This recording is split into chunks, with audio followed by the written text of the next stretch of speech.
आप सबको जय मसीह की। सुबह के समय हम एक वचन अध्ययन करेंगे जो मरकुस सुसमाचार के 12वें अध्याय के 10वें वचन से है।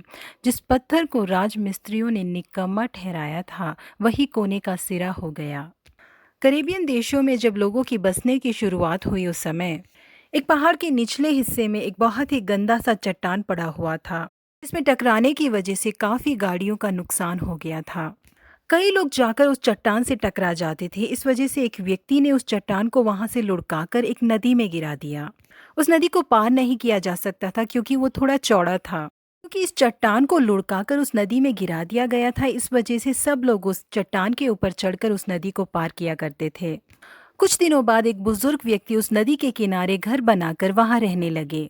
उस बुजुर्ग व्यक्ति ने नदी में वो जो चट्टान पड़ा हुआ था उसे ले जाकर अपने घर के दरवाजे के रूप में खड़ा कर दिया। समय बदला, नई तकनीकों के आने की वजह से ट्रेन की खोज की गई। इस वजह से कई विद्यार्थी दूसरे देश जाकर पढ़ाई किया करते थे। इस बुजुर्ग व्यक्ति का पोता पूर्व देश गया और वहां पर जियोलॉजी पढ़कर उसमें डिग्री हासिल करके आया। जब ये लड़का अपने दादाजी के घर आया तो उस पत्थर पर इसकी नजर गई जो वहां पर दरवाजे के रूप में इस्तेमाल किया जा रहा था। उसने उस पत्थर के ऊपर जो धूल जमा हुआ था उसे हटाकर उसे देखा।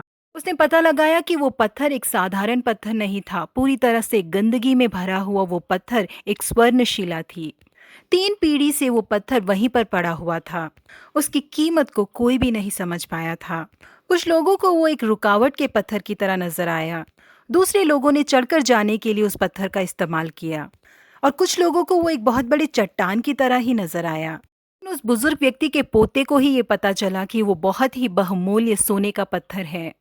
प्रिय परमेश्वर के लोगों, परमेश्वर ने अपने पुत्र यीशु मसीह को हमारे जीवन में उस कोने के पत्थर के रूप में भेजा। उस कोने के पत्थर यीशु मसीह के ऊपर ही हमारे जीवन की स्थापना करने के लिए यीशु मसीह हमें दिए गए। हमें उस यीशु मसीह के पास आना चाहिए और जो कोने के पत्थर हैं उनके ऊपर हमें अपना जीवन बनाना चाहिए।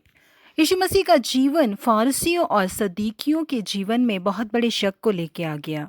उन सबों ने उनका घेराव किया और उनसे कहा कि अब कब तक हमारी आत्मा के लिए रुकावट लेके आएंगे।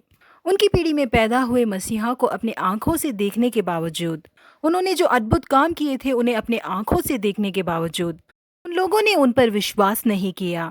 उनके द्वारा उन लोगों ने ठोकर खाया और उन्हें ठुकराया। लेकिन अन्य जाति के लोगों ने उन पर विश्वास किया और उन्हें अपनाया। यीशु मसीह को ही अपने जीवन का उस कोने का पत्थर बनाकर उन्होंने अपने जीवन को खड़ा किया। इसीलिए यीशु मसीह उनके लिए बहुमूल्य पत्थर के रूप में बदल गए। जी हाँ प्रिय परमेश्वर के लोगों, यीशु मसीह पर विश्वास किए बिना यदि हम उन पर संदेह करते रहेंगे तो हम निश्चय ही ठोकर खाएंगे। लेकिन यदि हम उन पर विश्वास करके अपने उद्धारकर्ता के रूप में अपनाएं तो हमारा जीवन एक खूबसूरत महल की तरह कोने के पत्थर यीशु मसीह के ऊपर बन जाएगा। यीशु मसीह के ऊपर संदेह किए बिना उन्हें उद्धारकर्ता के रूप में और परमेश्वर के रूप में अपना ले, तभी वो हमारे जीवन में बहुमूल्य बन जाएंगे। प्रभु आप सबों को आशीषित करे। Have a blessed day.